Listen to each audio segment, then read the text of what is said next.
Oke, kita mulai soal nomor pertama. Seorang laki-laki korban kekerasan ditemukan terbaring di trotoar jalan raya dengan luka tikam di perut. Saat dilakukan pengkajian, pasien membuka mata dengan rangsang nyeri, pasien mengerang, dan fleksi normal. Berapakah nilai GCS pada kasus tersebut? Apakah 6, 7, 8, 9, 10?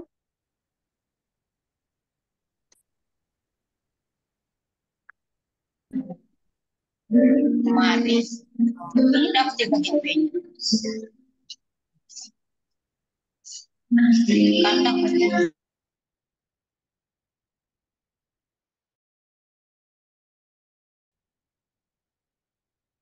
Yuk, jawabannya berapa? 7 itu nilainya berapa aja? Rangsang nyeri berapa? Mengerang berapa? Fleksi normal berapa?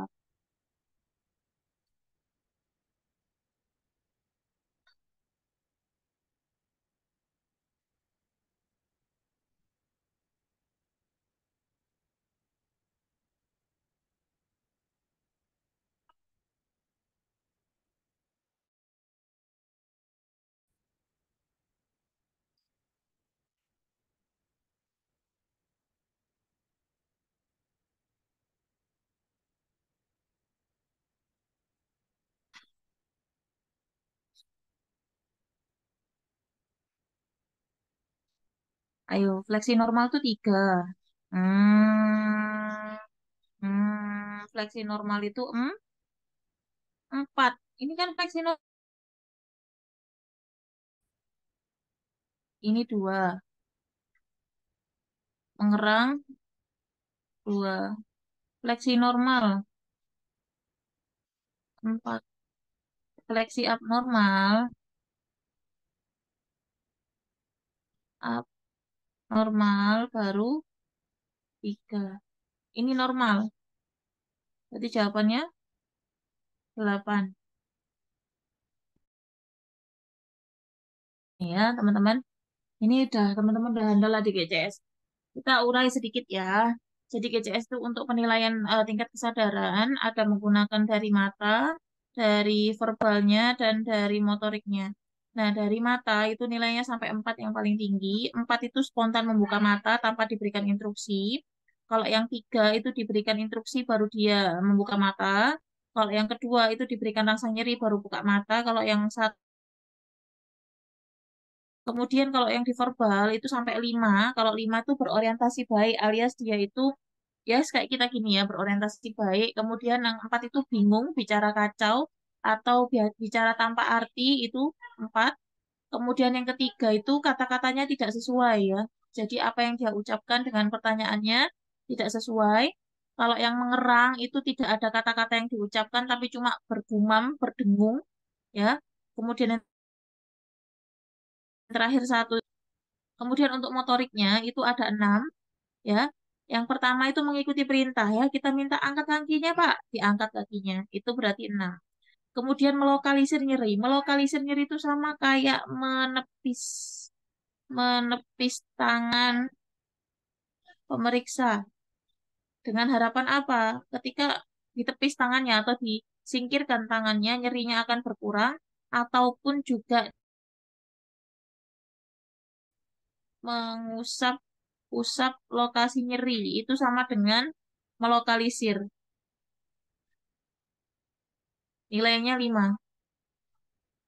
Kemudian menarik ekstremitas menjauhi nyeri, ya menarik ya namanya menarik ya berarti ditarik. Biasa itu bahasa lainnya 4 itu fleksi normal.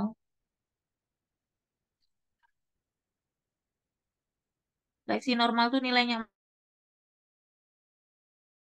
itu fleksi tapi tidak seperti fleksi biasanya atau nekuk biasa, itu nilainya 3.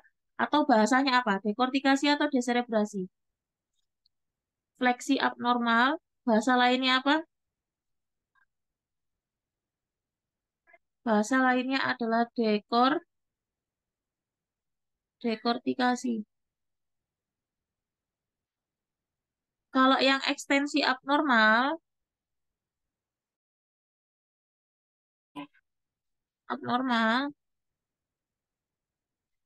deserebrasi. Ya, ini nilainya Tiga ini nilainya dua. Dan yang terakhir itu tidak ada gerakan, baru nilainya satu. Gitu ya Kak ya. Di sini tadi nilainya,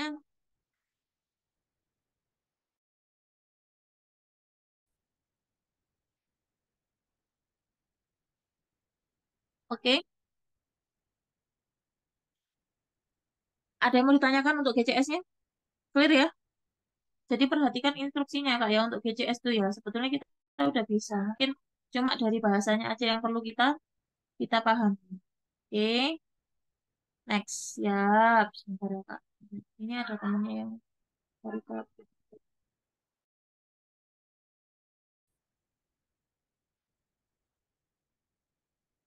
masuk. Oke, kita lanjut. Soal nomor 2. Pasien perempuan usia 35 tahun diantar ke IGD dengan ambulans setelah mengalami luka bakar derajat 2 pada daerah wajah, setengah dada, perut, dan lengan kanan atas akibat ledakan mercon 1 jam yang lalu. Berapakah presentase TBSA menggunakan rumus rule of nine?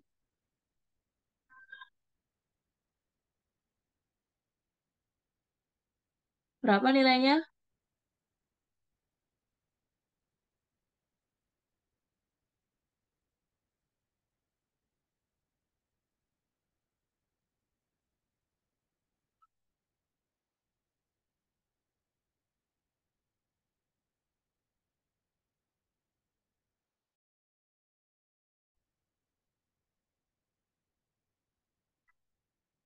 Berapa?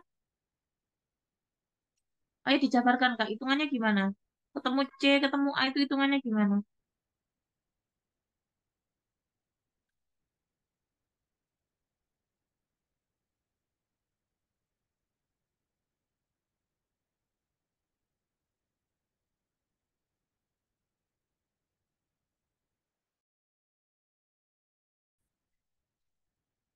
Ya, jabarinnya gimana?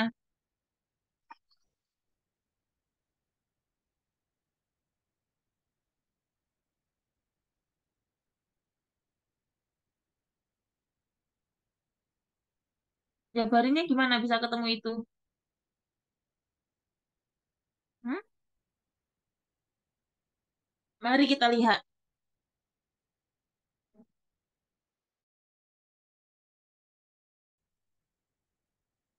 Kok iso B? Kita lihat ya. Tadi pertanyaannya adalah wajah. Wajah itu 4,5. Setengah dada. Setengah dada itu berarti misal ini dada, cuma setengahnya. Berarti 4,5. Perut 9. Lengan kanan atas. Lengan berarti cuma dari sini sampai sini. 4,5. Totalnya 22,5. 22,5. Oke, coba aku lihat. Berapa orang yang betul jawaban? Satu, dua, tiga. Oke. Ini ya, aku bahas ya Kak ya. Jadi ini untuk luas luka bakar. Nah, luas luka bakar itu kalau wajah ya, kalau bilangnya kepala. Kepala tuh nilainya berapa Kak? Kalau kepala itu nilainya 9.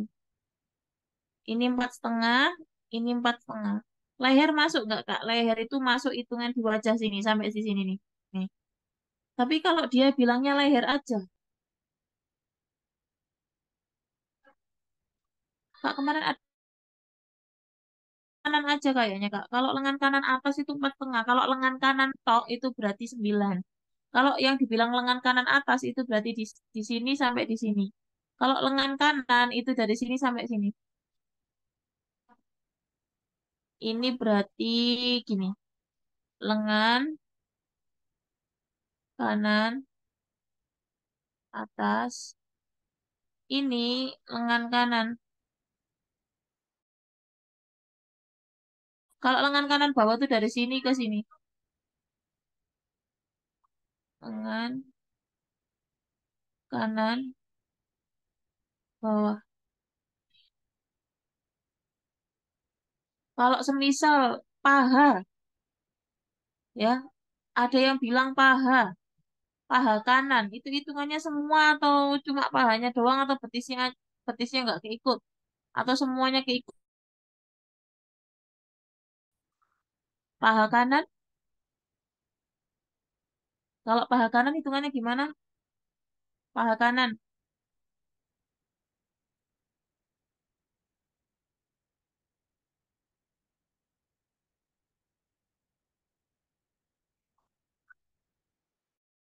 semuanya. Hitungannya gini. Tapi kalau dia spesifik gini, paha atas. Itu yang dimaksud bukan semua ini, tapi ini. Kalau ada kata-kata atas. Tapi kalau paha kanan, toh itu semua. Ya. Kalau semisal ditanyanya punggung, ini namanya PU, ini PI. Berarti kalau dibilangnya punggung, kalau PI ya 9 juga. Ya. Oke, kemudian untuk tangan, perhatikan ada depan, atas, belakang. Nah, itu diperhatikan. Nanti memperhatikan perhatikannya. Kemudian untuk kaki, tadi kaki itu 18 untuk dewasa. Kalau anak-anak itu 14% totalnya. Itu anak-anak. Totalnya 14%. Tapi kalau dewasa 18 ya. Dewasa 18%. Oke. Gampang. Untuk yang apa sih namanya? Kalau cuma telinga aja berarti jadi pengecoh kakak. Kalau cuma telinga itu pakai ukuran telapak tangan. Kak. Telapak tangan itu hitungannya 1%. Kalau semisal telinganya nggak nyampe 1%, ya kira-kira. Oh, setengah telapak tangan ya berarti 0,5% gitu. Pokoknya kalau semisal ada luas luka bakar, misal teman-teman temukan di lapangan, kok dia lukanya di sini seuprit, misal ya. Di sini seuprit, di sini ada. Itu jangan dihitung seluruhan. Jangan, karena kan mempengaruhi pemberian cairannya. Caranya adalah setiap luka ini tuh ukur pakai telapak tangan. TT, telapak tangan. Telapak tangan pemeriksa ya. Nih, berapa? Berapa? Nyampe nggak 1% atau lebih? Itu nanti dikira-kira kita. Karena ini kan mempengaruhi penggantian cairannya.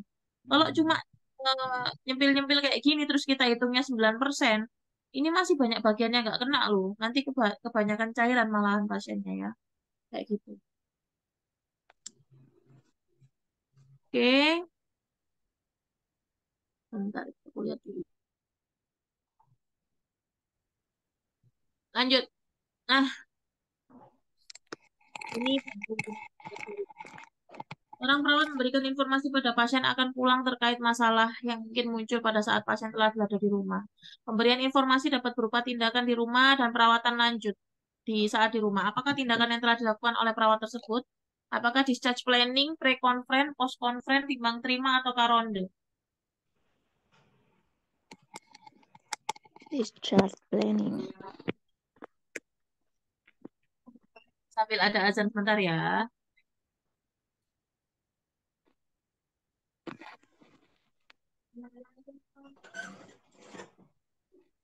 Yuk dijawab yuk di kolom komentar ya.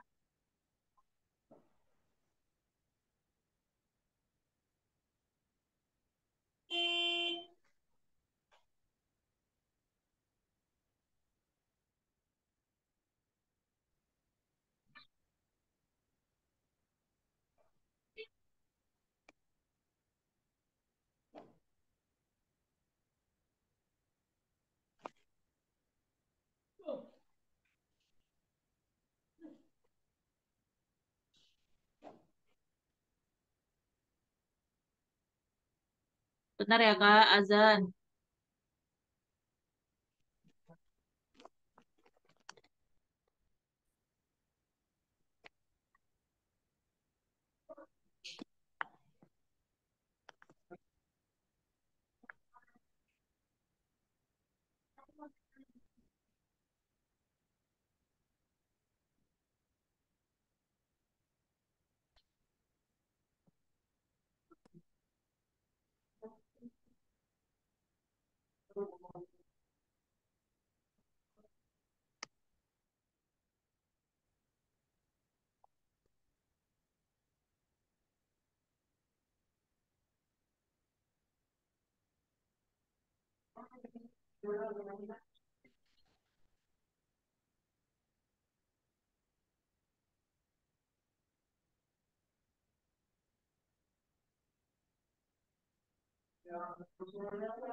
Bentar ya Kak.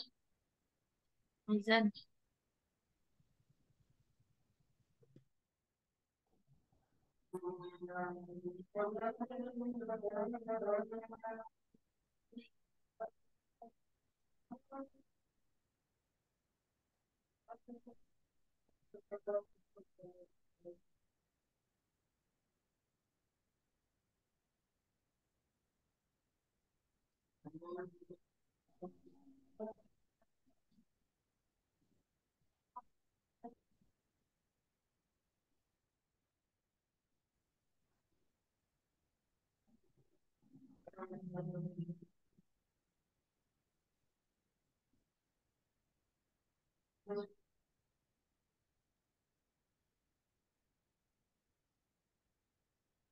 Ya, Iman.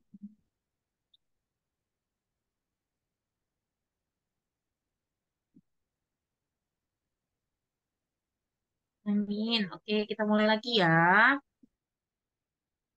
Terima kasih ya sudah.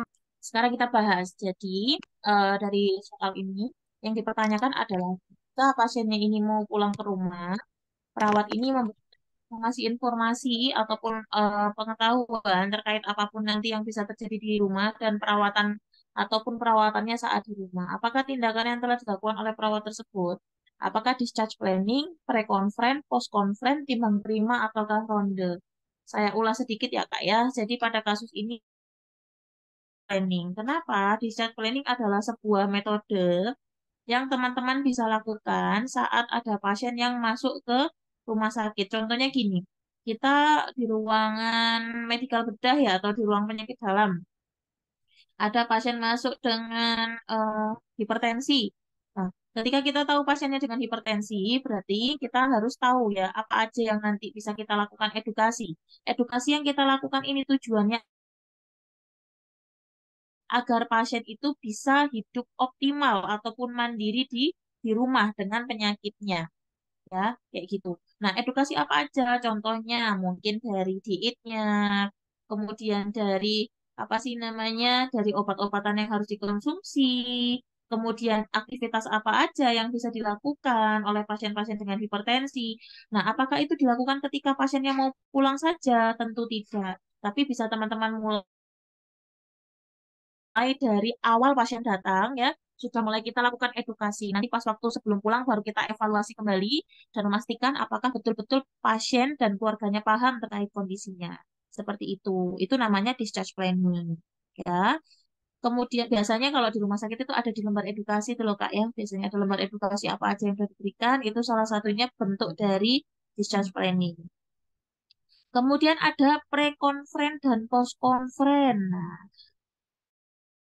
Nah, jadi, setelah kita lakukan timbang terima atau operan dengan teman beda shift kita ya, dengan tim shift sebelumnya, kita kan nerima nih, oh dapat operan ada 20 pasien semisal. Nah, di pre-conference, kita sebagai ketua tim itu melakukan pengecekan ulang kembali terhadap apa aja tindakan yang akan dilakukan pada hari itu. Contohnya dari 20 pasien itu berapa yang ada tindakan misal radiologi bagi ya misal kita punya anggotanya 4. Nah, satu perawat ini megang 5. Nah, dari perawat yang A itu kita ulas dulu pasienmu tuh tindakannya apa aja sih, jadi kita cocokkan antara catatan saya sebagai leader dengan catatan anggotanya. Takutnya pas waktu anggotanya operan itu nggak fokus. Jadi nanti ada yang tertinggal. Makanya dilakukan pre-conference itu untuk mengecek kembali tugas-tugas yang harus kita selesaikan pada hari itu. Itu fungsi dari pre-conference.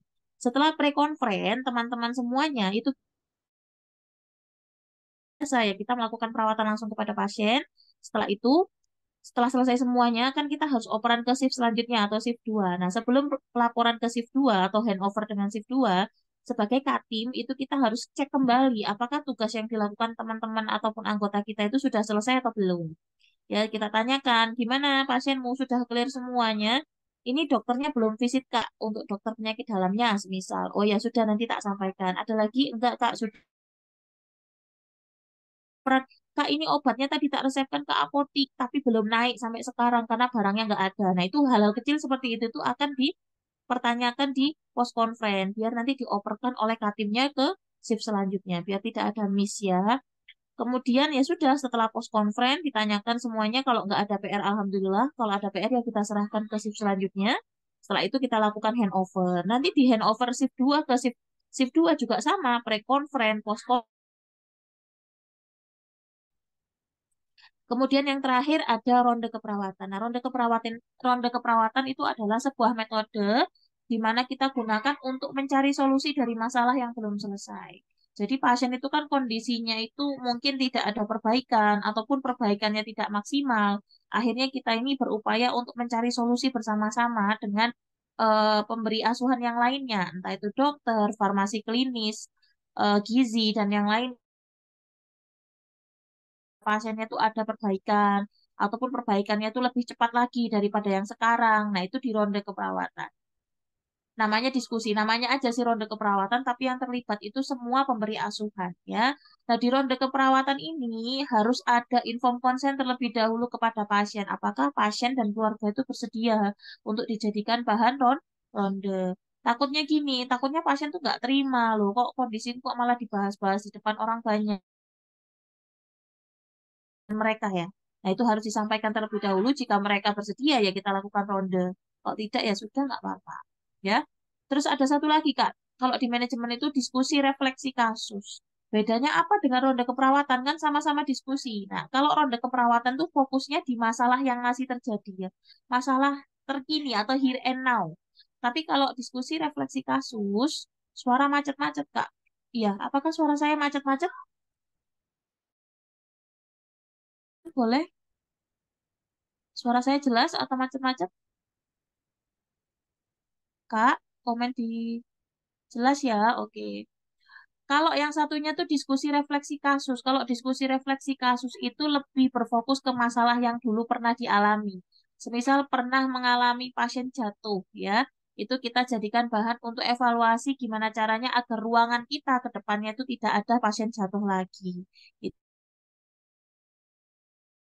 Seperti itu teman-teman ya dari manajemen, dari pihak manajemen. Nah, kalau yang kasus ini lebih ke discharge planning karena kita itu berusaha untuk mengoptimalkan kondisi pasien saat di rumah dari segi pengetahuannya. Ya biar dia tahu kalau dia tuh sakit ini, terus perawatan yang lebih lanjut di rumahnya seperti apa, itu namanya discharge planning. Ya, jadi jangan dibiarin aja pulang ya udah pulang enggak, tapi kita bekali mereka dengan ilmu untuk bertahan hidup. Nah, gampangnya seperti itu. Kita lanjut ya. Kalau ada pertanyaan langsung tulis di kolom komentar, Kak. Kita lanjut nomor 4. Seorang perempuan berumur 30 tahun dirawat di RS dengan diagnosis medisnya asma bronkial. Pasien mengeluh sesak nafas, batuk berdahak, mual, dan mudah lelah. Hasil pengkajian didapatkan data bunyi nafasnya wheezing, ada retraksi dinding dada, tekanan darahnya 100 per 60, nadinya 100, nafasnya 26, terpasang oksigen 3 liter per menit. Apakah intervensi keperawatan yang posisi semipolar, kolaborasi pemberian nebulizer, observasi TTV, ataupun berikan oksigen. Kira-kira yang mana? Nah, caranya ya, Kak ya. Kasih contoh lagi buat timbang terima, Kak. Oh iya, siap.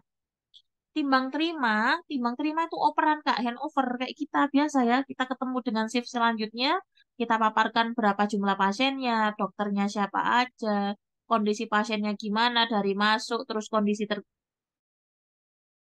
ini apa, itu namanya handover ya, kita operkan semuanya kondisi-kondisi pasien ke tim selanjutnya, itu namanya timbang terima. Nah, Kalau kakak-kakak semua ketemu soal yang seperti ini, satu-satunya yang harus teman-teman lakukan pertama kali adalah harus tahu dulu, ini diagnosanya apa ya? Sebelum kita menentukan intervensi, itu tentukan dulu diagnosanya. Nah, penentuan diagnosa dengan kondisi pasiennya masih ada nafas, itu menggunakan algoritma atau airway dulu, habis itu breathing, dan yang terakhir itu sirkulasi. Nah, di sini kita lihat airway-nya ada masalah nggak? Di sini ada batuk berdahak, tapi tidak disebutkan batuk berdahaknya ini mengganggu jalan nafas atau tidak. Kalau batuk berdahak aja, itu belum tentu mengganggu jalan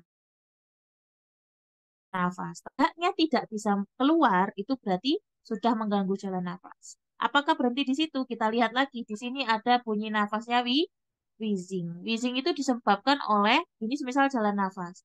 Di sini tuh bengkak jalan nafasnya. Jadi jalan nafasnya ini menyempit. Itu akibat wheezing. Adanya respon alergi. Ya, respon alergi. Sehingga jalan nafasnya menyempit. Berarti ada permasalahan nggak di airway-nya?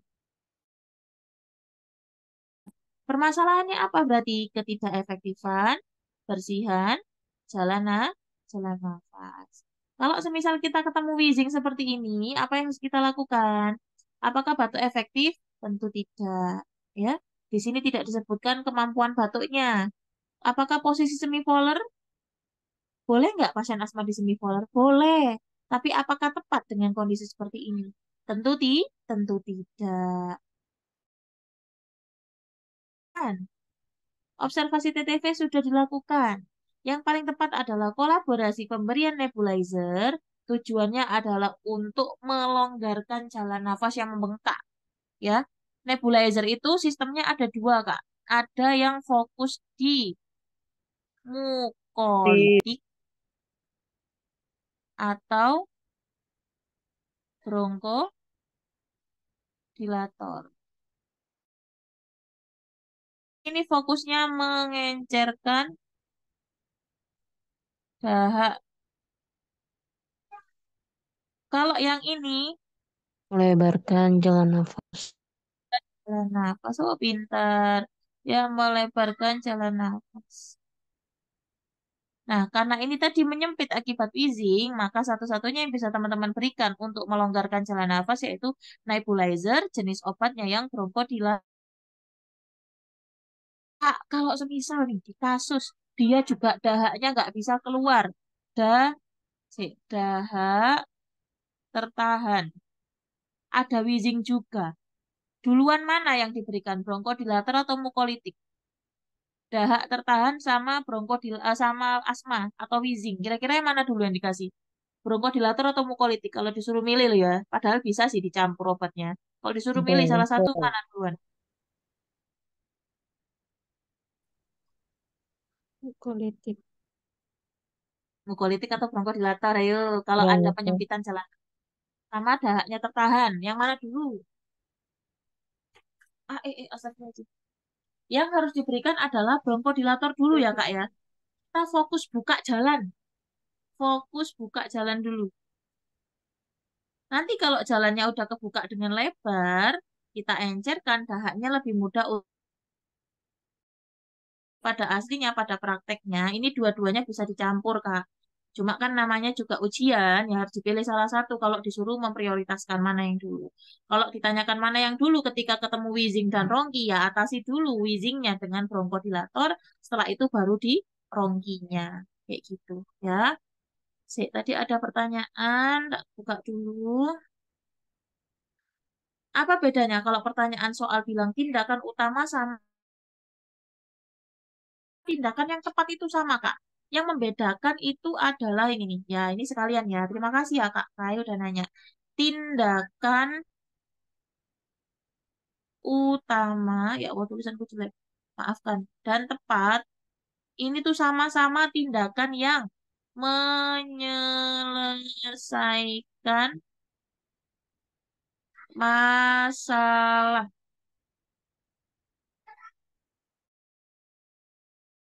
Dan tepat itu sama-sama menyelesaikan masalah. Kalau tindakan Prioritas. Ini adalah tindakan pertama kali dilakukan dilakukan jika bertemu pasien.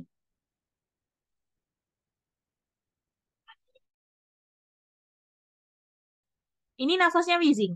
Semisal kita ketemu pasiennya di IGD, ketemu pasien wheezing, tindakan pertama kali kakak apa? Masa ya ujuk-ujuk mau nebulizer?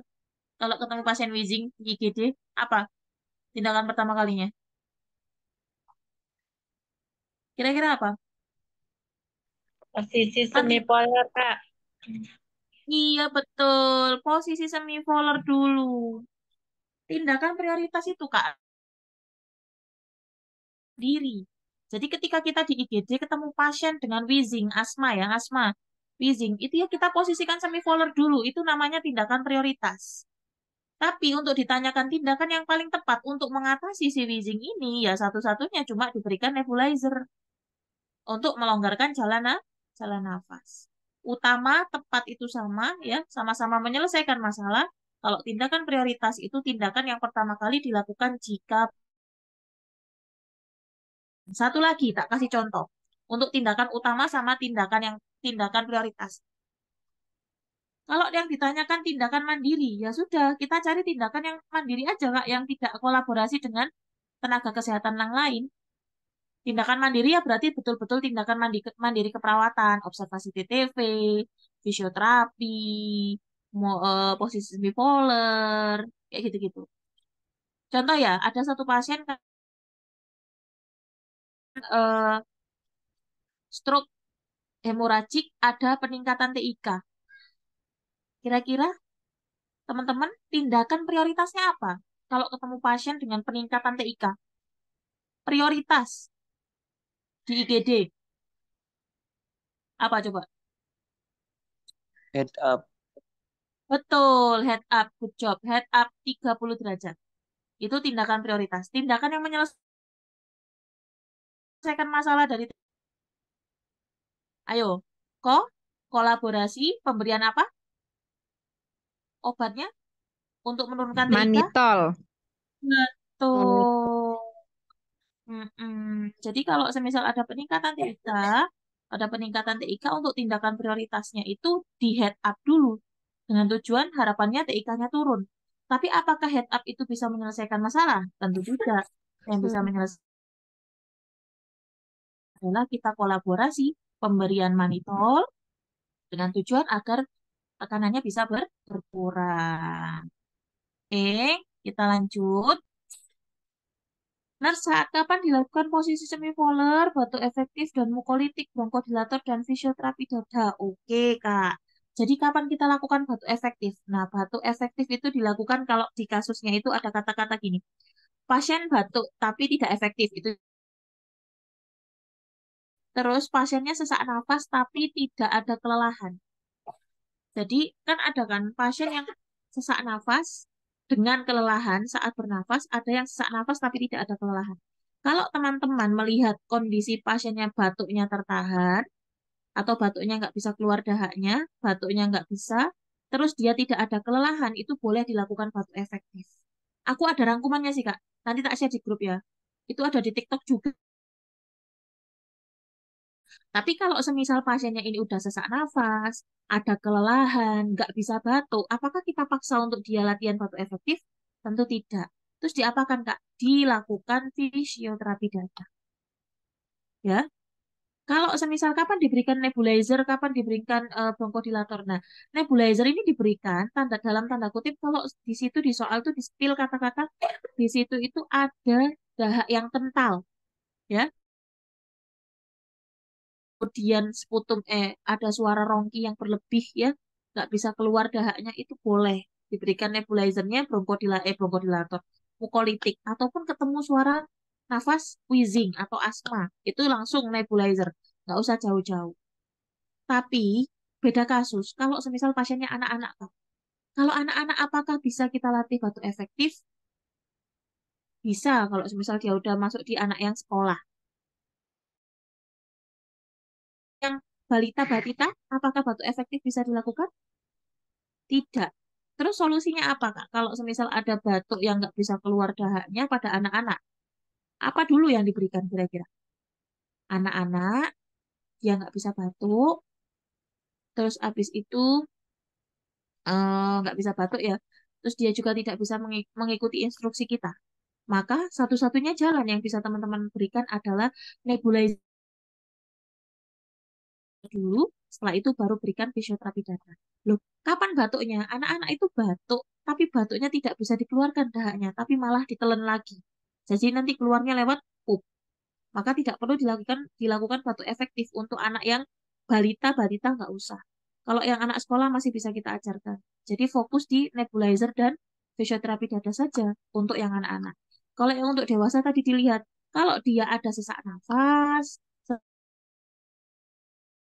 tidak boleh batuk efektif. Makin lelah dia nanti.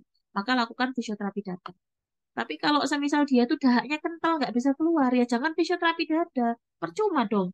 Kental, dipukul-pukul, dikasih vibrasi, ya tetap aja dia akan nempel kuat di situ. Maka tujuan pertama kalau ada dahak kental, tidak bisa keluar, ya diencerkan dulu, baru di fisioterapi dada. Logikanya seperti itu.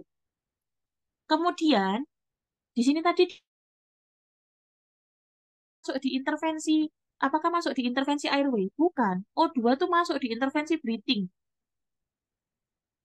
Ya, jangan sekali-kali terkecoh. Berikan O2 itu intervensi breathing, bukan intervensi jalan nafas. Jalan nafas itu pada intinya atau konsepnya adalah membebaskan jalan nafas. Kalau jalan nafasnya bebas, jalan nafasnya tidak ada gangguan-gangguan yang muncul. Nanti tak share ini ya, rangkumannya ya, ada di TikTok. Warnanya hijau apa biru gitu kalau nggak salah backgroundnya. Kita lanjut ya. Oke, nomor 5, ini AGD.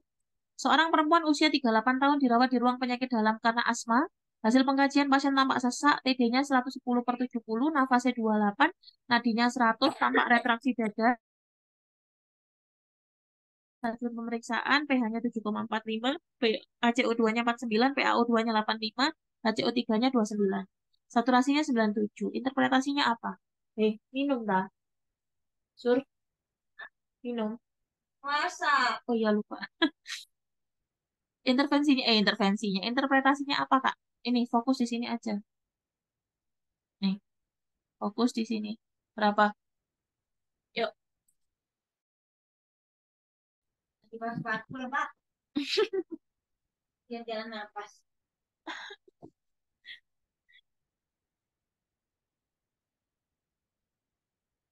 Ayo, berapa yuk?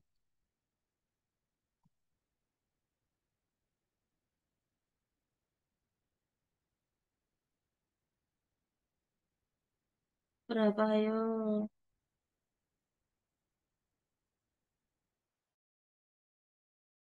Apa-apa, ayo. Berapa?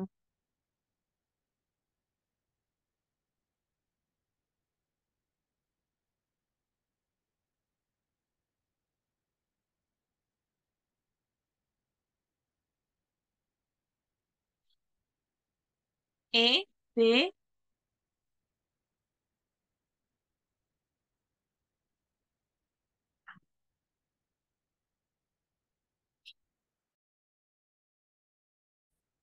tadi. Sama suami.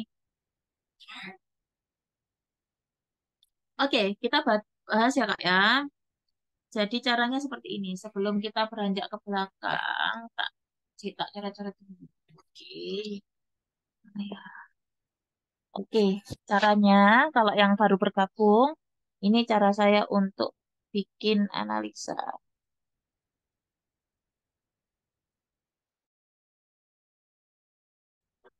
AS itu asidosis, N itu netral, AL itu alkalosis. Ya. Sekarang pH itu nilai normalnya berapa, Kak? pH. Nggak terus dulu di sini. 7,35 7,35 sampai sampai 7,4. 7,45. Oke. PaCO2 berapa? 35 sampai 45. Oke.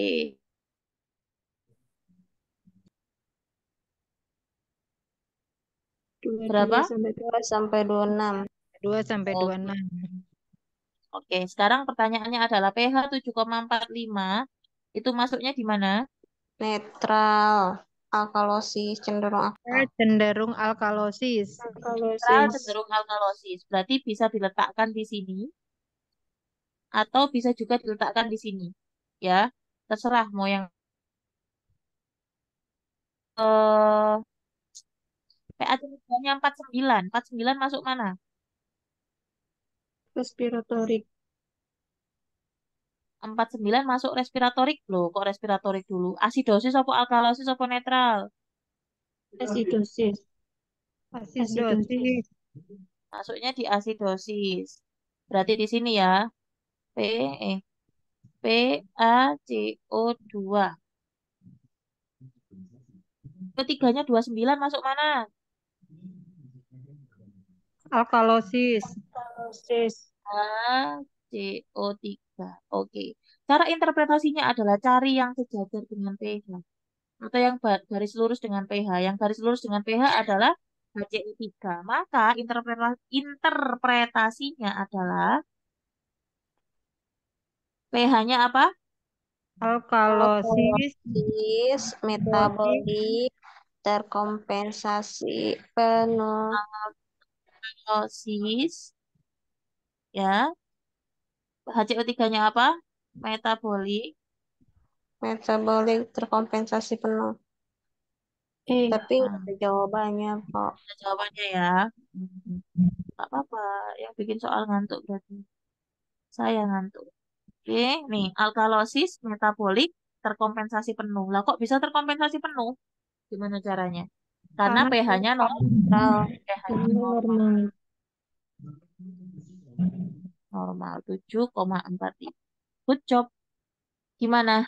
Mau latihan satu soal lagi? Nanti ini tak edit deh ya jawabannya. Mau latihan satu soal lagi atau cukup untuk asidosis? Next. Oke. Gampang. Berarti ini soal nomor 5 ya, PR. Ini alkalosis harusnya ini ya, bukan asidosis ya. Satu lagi Kak ya, Sik ya. Satu lagi. Bentar, belajar bareng-bareng, saya sabar ya. AS, N, AL. Kalau semisal pH-nya 7,15, HCO3-nya ini 18, PaCO2-nya ini 28. Wah, pH-nya mana? Asidosis. asidosis. pH, betul. HCO3-nya 18, berapa berarti? Masuk mana? Asidosis. Asidosis. CO3. PaCO2-nya berapa? Apa? Alkalosis, asidosis, ataupun netral? Alka.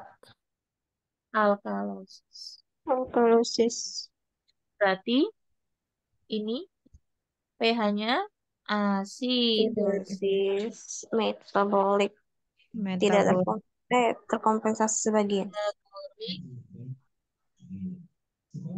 terkompensasi karena semuanya semuanya nilainya abnormal berarti seba sebagi.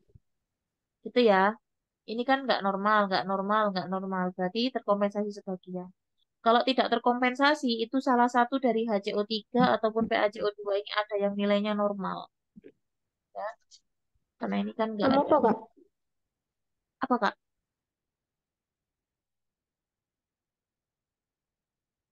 Ya, ini nomor 5 nanti tak edit dulu. Kita lanjut ya. Nomor 6. Seorang laki-laki berusia 44 tahun dirawat di ruang penyakit dalam keluhan nyeri dada sejak 1 jam yang lalu sebelum MRS. Hasil pengkajian, pasien mengatakan dadanya terasa panas, skala nyerinya 7, akral dingin, lemah dan cemas, tekanan darahnya 170/80, nadinya 102, nafasnya 30. Hasil EKG menunjukkan ST elevasi pada lip 2, 3, dan AVF. Di manakah lokasi infak yang dialami pasien tersebut?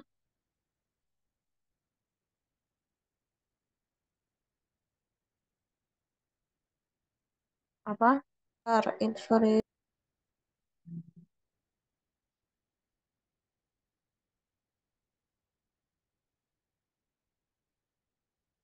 Jawabannya adalah inferior ya. Ini dihafalkan ya teman-teman ya. V1 V4 anterior, V5 V6 1 AVL lateral, 23 AVF inferior, V7 V9 posterior, V3R V4R itu ventricle kanan. Kadang-kadang ada yang muncul sih ya. Nanti dihafalkan aja. Cuma penghafalkan ini. Gampang ya. Kita next biar nggak lama-lama. Ini apa ini? Luka bakar lagi. Seorang laki-laki berumur 24 tahun dirawat di RS dengan diagnosis medisnya luka bakar. Hasil pengkajian didapatkan data tampak luka bakar pada area kepala, abdomen, dada, paha kanan depan, luka tampak merah, edema, tekanan darahnya 100 per 70, nadinya 90, nafasnya 25, suhu 373. Berapakah presentase luka bakar pada kasus di atas? Berapa yuk?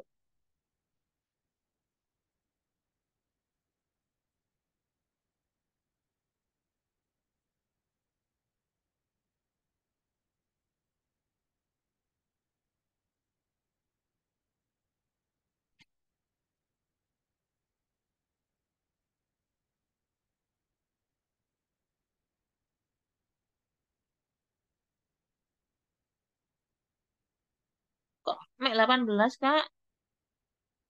Berapa?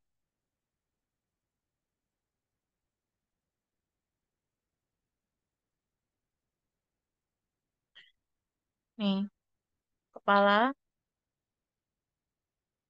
abdomen, kepala itu berarti 9. Abdomen, dada,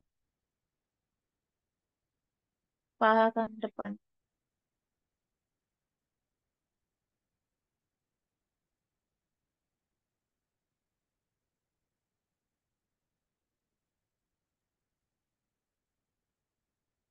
Ya, ini sama kayak yang tadi. Tuh, hujan sur. Next. Udah bosen ya untuk luka bakar ya. Oke, nanti ada PPT-nya, Kak. Nah, sekarang hitungnya. Hitung cairannya. Seorang laki-laki umur 24 tahun dirawat di RS dengan diagnosis medis luka bakar. Hasil pengkajian didapatkan data tampak luka bakar pada area kepala, abdomen, dada, dan paha kanan depan. Luka tampak merah, edemanya 100, edema, tekanan darahnya 100 per 70, nadinya 90, nafasnya 25, suhunya 373, BB 50. Berapa kebutuhan cairannya? Ini soal yang tadi sama, cuma ditanya kebutuhan cairan 16 jam pertama. 16 jam pertama ya. Ingat-ingat pertanyaannya, 16 jam pertama. 16 jam pertama.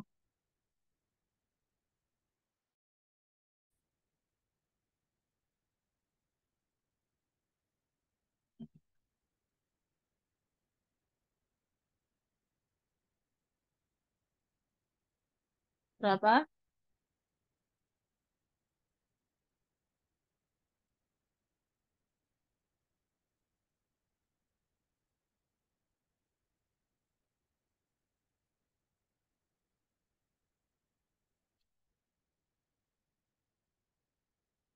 Ayo.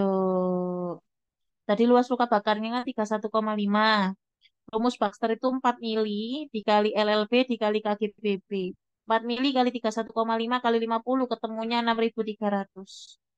Nah, pertanyaannya itu 16 jam pertama. 16 jam pertama itu beda dengan 16 jam selanjutnya ya. Beda loh, Kak. 16 jam selanjutnya itu beda. Kalau 16 jam selanjutnya itu dibagi TC dibagi 2.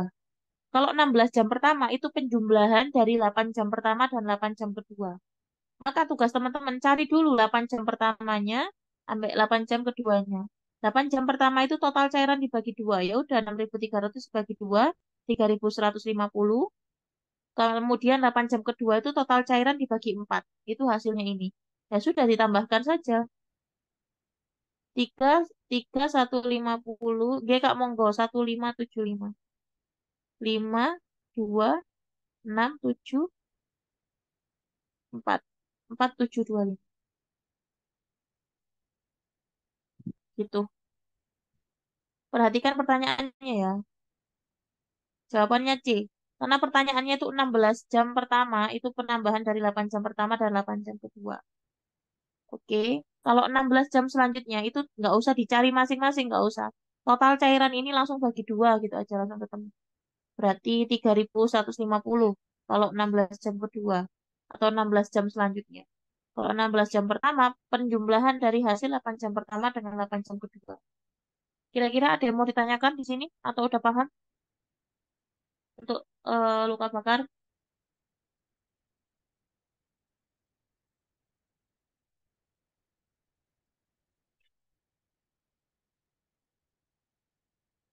Gimana? Lanjut? Lanjut ya. Oke. Kalau nggak ada pertanyaan, tak anggap paham. Seorang laki-laki berusia 50 tahun dirawat di RS dengan diagnosis medis gagal jantung. Pasien mengeluh sesak nafas saat beraktivitas dan jantung berdebar-debar.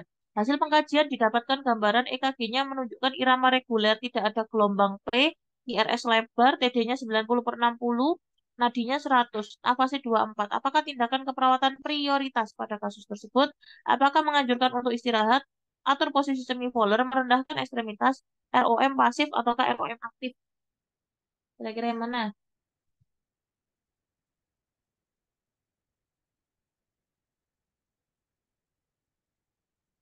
Yuk, yang mana kira-kira?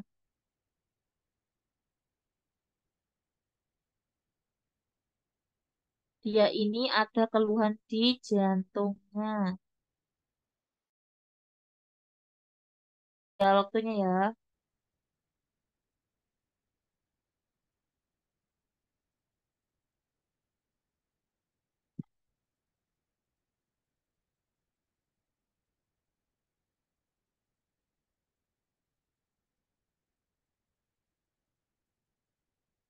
Oke. Sila garing.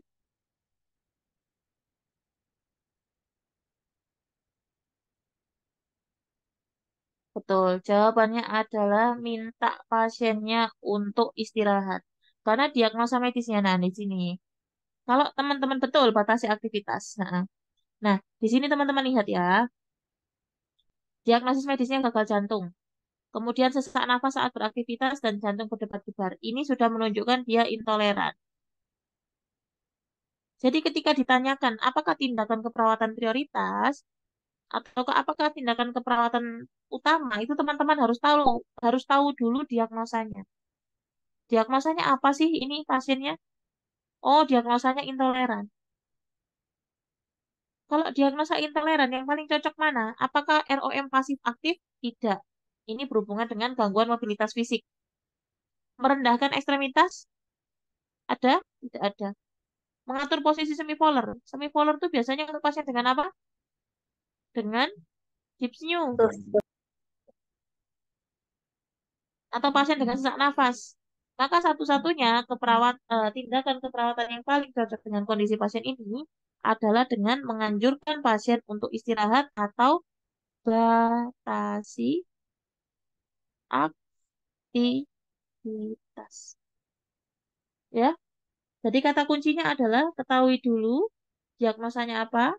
Setelah diagnosanya tahu, baru teman-teman bisa menentukan intervensi yang tepat dengan permasalahan yang terjadi. Seperti itu, teman-teman. Clear ya? Ada yang mau ditanyakan nggak? Oh,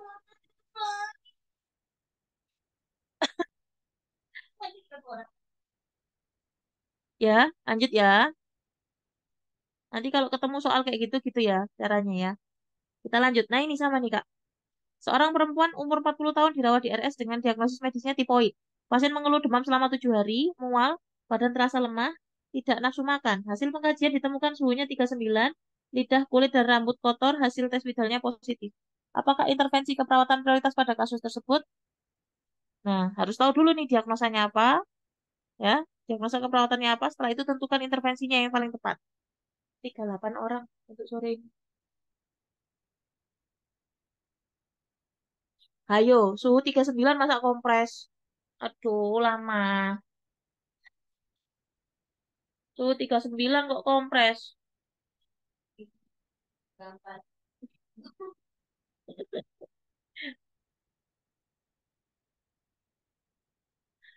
Hipertermia, betul. Diagnosanya hipertermia. Hipertermia di utara. Diagnosanya hipertermia. Maaf ya, Kak ya. Ini ada anak PAUD. Hipertermia. Suhu 39. 38,5 ke bawah itu boleh kompres. Kalau 38,5 ke atas itu sudah tidak bisa kompres lagi, tapi kolab kolaborasi antipiretik ya. Jawabannya adalah E. Nah, nih, kenapa di penjelasan saya kasih tahu MK-nya apa? MK itu masalah keperawatannya apa? Masalah keperawatannya apa?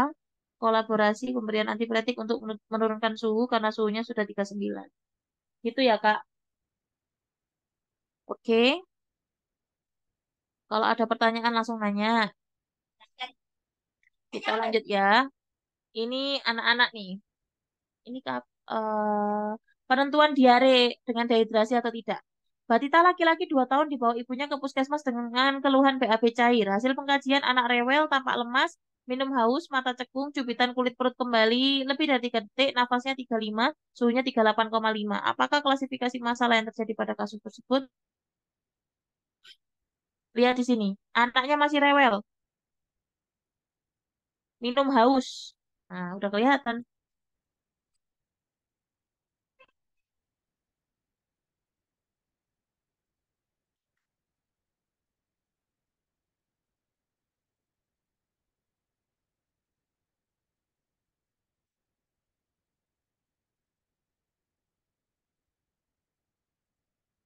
Jawabannya adalah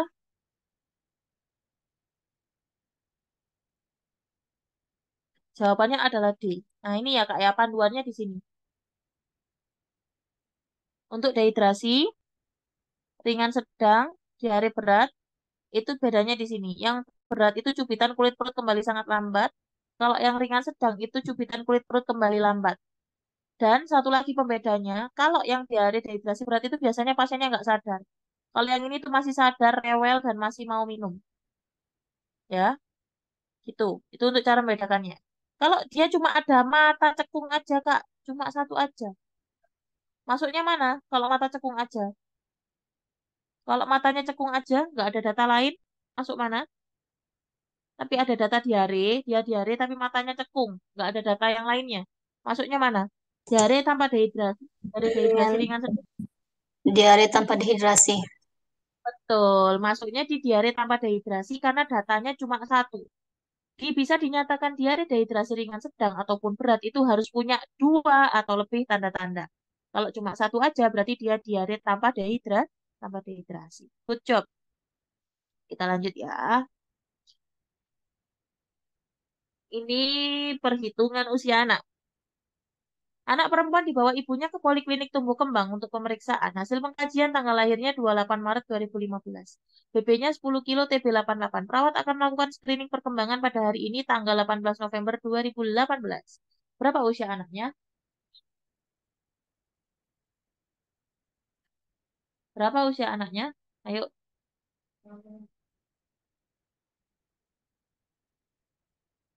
Berapa usia anaknya?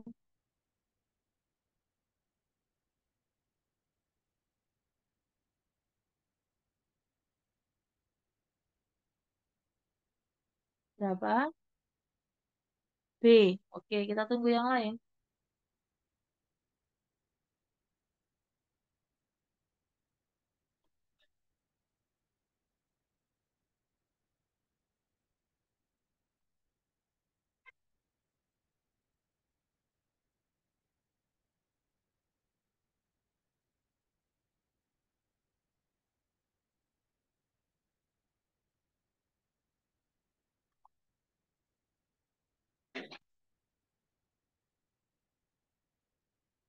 Berapa?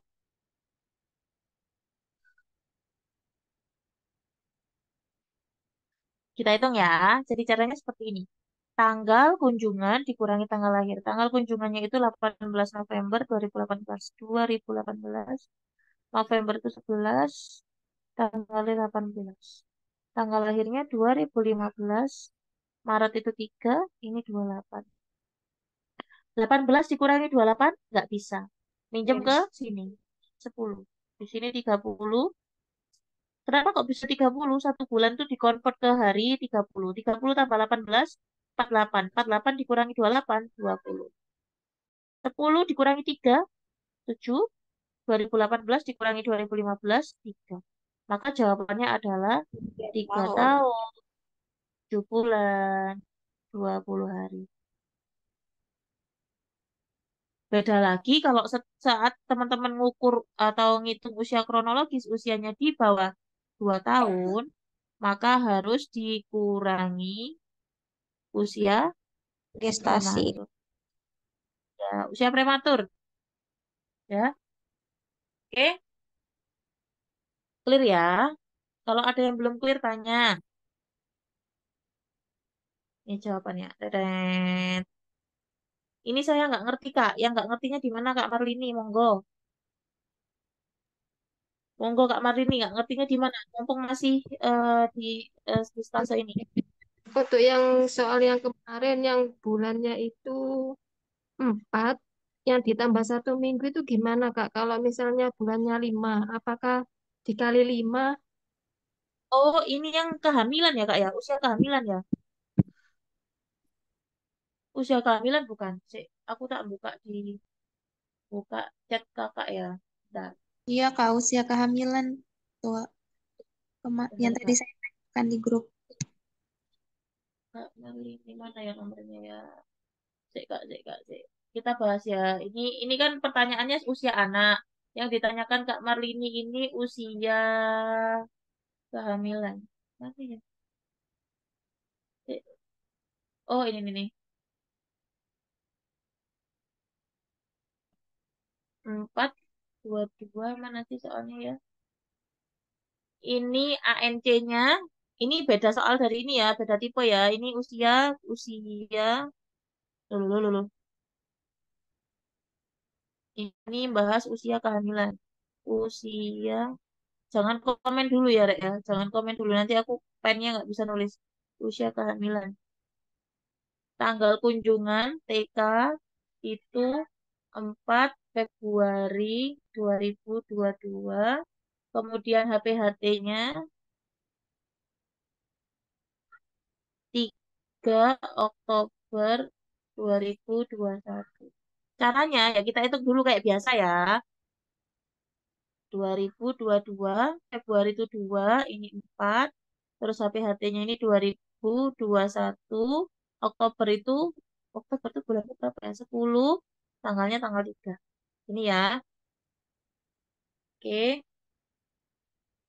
Terus ngitungnya 4 dikurangi 3, 1. 2 dikurangi 10. Gimana caranya? Minjem ke sini. Berarti 12. 12 ditambah 2, 14. 14 dikurangi 10, 4. Ini ketemunya berapa berarti usianya? 4 bulan, 1 hari. Nah, 4 bulan 1 hari ini jadikan minggu. Konversi ke minggu. 4 bulan dijadikan ke minggu itu berarti berapa? 4 dikali 4, 4 dikali 4. 16 16. itu 16 minggu, 1 harinya ikut di belakangnya. Nah, aturan mainnya, setiap kelipatan 3 bulan, itu ditambah 1 bulan. Jadi kalau semisal dia usia kehamilannya tuh 0 sampai, sorry, kehamilannya itu, mana nih penghapusnya? Kalau kehamilannya itu 3, mana sih? 3 sampai 5 bulan, itu ditambah 1 minggu. Kalau kehamilannya 6 sampai 8, ditambah 2 minggu. Kalau kehamilannya 9 sampai 12 misalnya ya, itu ditambah 3 minggu. Kan nggak ada hamil sampai 12 bulan. Pada intinya setiap kelipatan 3 itu ditambah 1 minggu. Nah ini 4 bulan. Ditambah berapa berarti? Ditambah satu Satu. minggu. 1 minggu. Ditambah 1 minggu. Jawabannya 17 minggu, 1 hari. Gitu. Gimana Kak Marlini? Kak, bisa dimengerti? Sudah, Halo Kak? Kak. Oke, siap. Itu yang Maaf Kak, saya 4 kali. tanyakan tadi, Kak, yang gestasi kurang 2 tahun. Anak kurang Oh, 2 tahun. itu yang usia prematur. Sik, ya, habis ini ya Kak ya. 4 kali 4 itu dapatnya dari sini Kak. Ini kan usianya 4 bulan. 4 ini dari minggu loh Kak. 4 bulan kan isinya 4 minggu. 4 bulan. 1 bulan kan isinya 4 minggu. Makanya dikalikan 4 untuk dikonversikan ke minggu. Gitu. Gimana Kak? Bisa ya? Tak hapus ya. Nanti bisa dilihat di rekamannya. Sik. Nah, ini beda lagi. Tadi yang ditanyakan, kalau semisal usia anak itu ada UK, namanya usia kronologi, kro, gimana sih nulisnya? UK itu usia kronologi. Ada yang namanya UK juga, UKO atau usia koreksi. Nah, kapan dilakukan usia koreksi ini? Kalau usia kronologi kurang dari 2 tahun. Caranya gimana? Caranya usia kronologi dikurangi usia prematur. Kalau dia di bawah 2 tahun. Kalau di soalnya di atas 2 tahun, Kak, tapi di situ ada usia prematurnya atau usia gestasinya, abaikan. Itu hanya pengecoh. Itu ya. Prinsipnya seperti itu. Oke, kita lanjut. Seorang anak perempuan usia 10 tahun dirawat di ruang anak karena sesak napas dan batuk berdahak. Hasil pemeriksaan terdengar rongki, RR-nya 50, nadinya 80, hasil ronsen fotonya terdapat gambaran bercak putih pada paru-paru kanan, atas dan harus dilakukan fisioterapi dada. Bagaimanakah posisi yang tepat untuk tindakan tersebut? Perhatikan letak rongkinya ada di mana. Yuk, perhatikan letak rongkinya di mana. Posisinya gimana yang betul?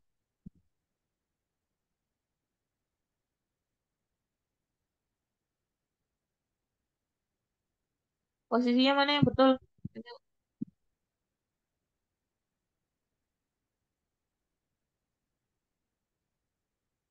Posisinya yang mana? Yang betul.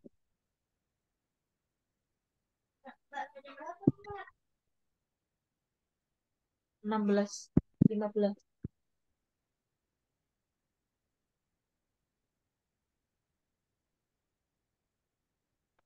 Yang mana yang betul?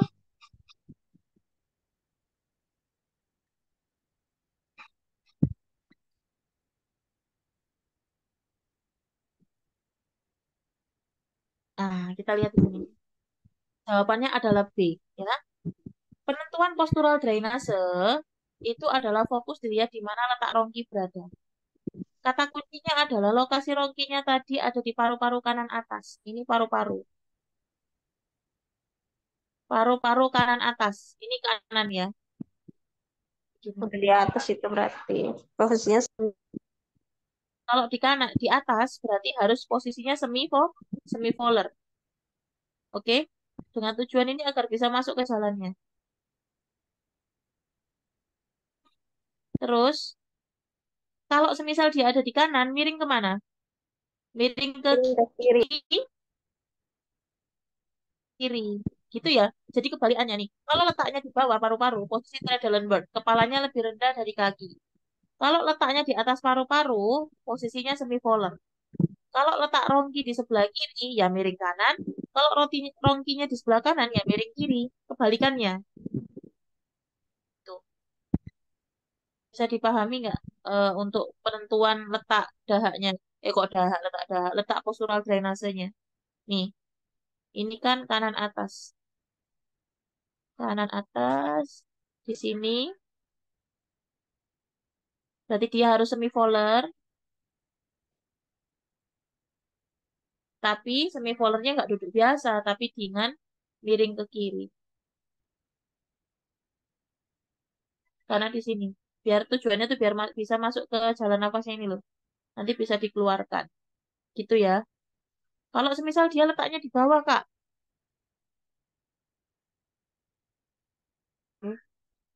Kalau dia letaknya di bawah gimana, Kak? Letaknya di bawah sini.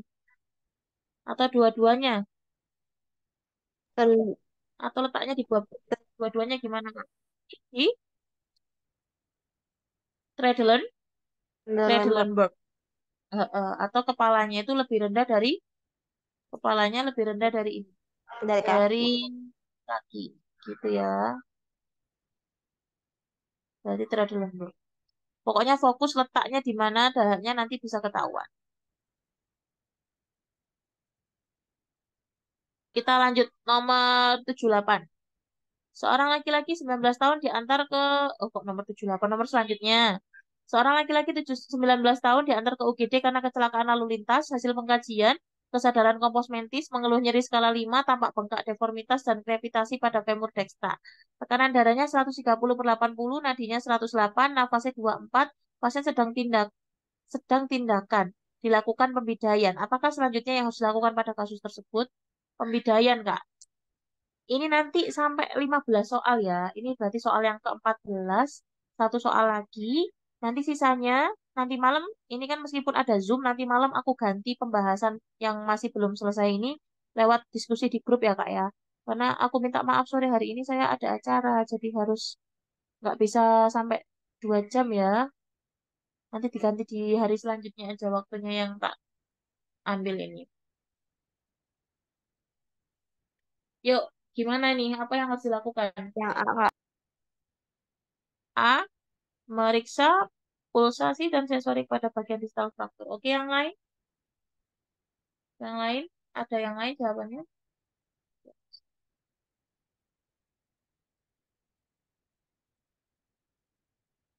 Ayo, yang lain apa? Ada ndak?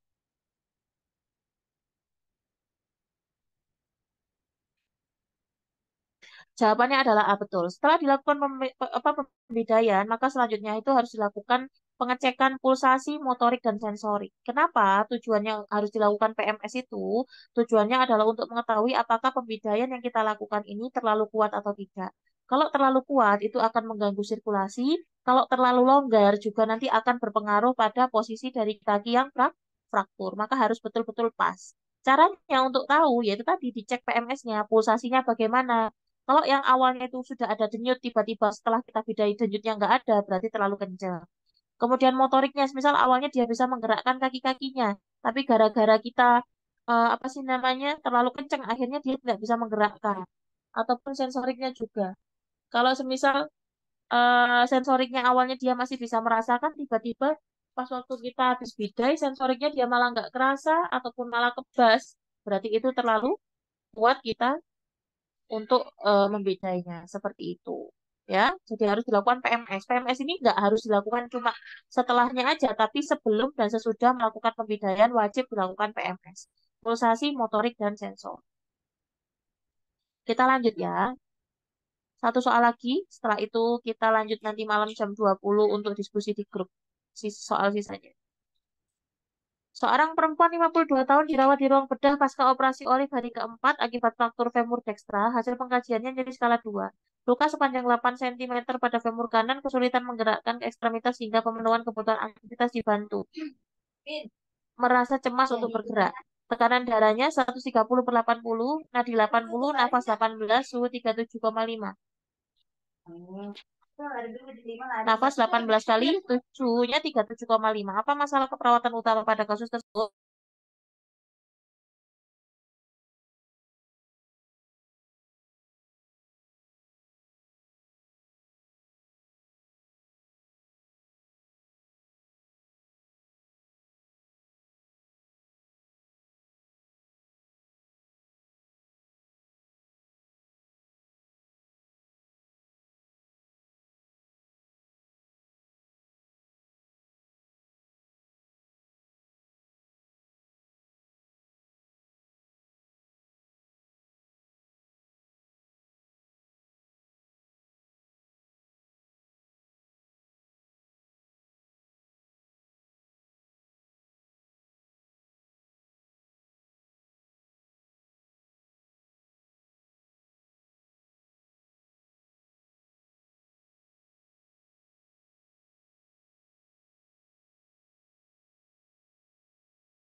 Jawabannya apa?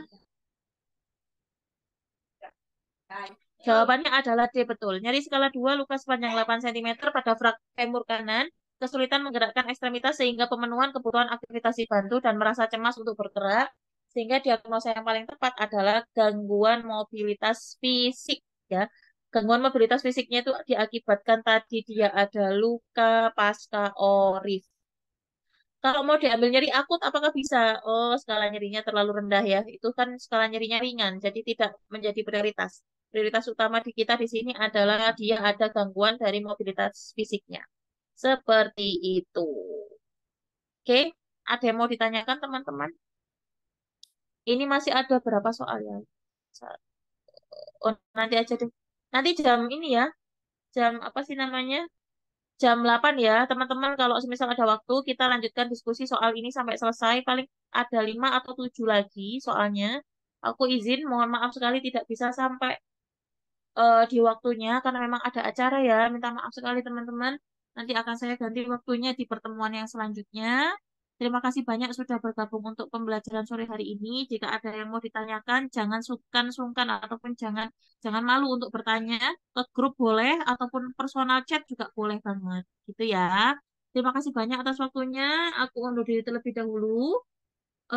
Mohon maaf atas kesalahan ataupun atas ketidaknyamanan yang sudah diperbuat selama Zoom.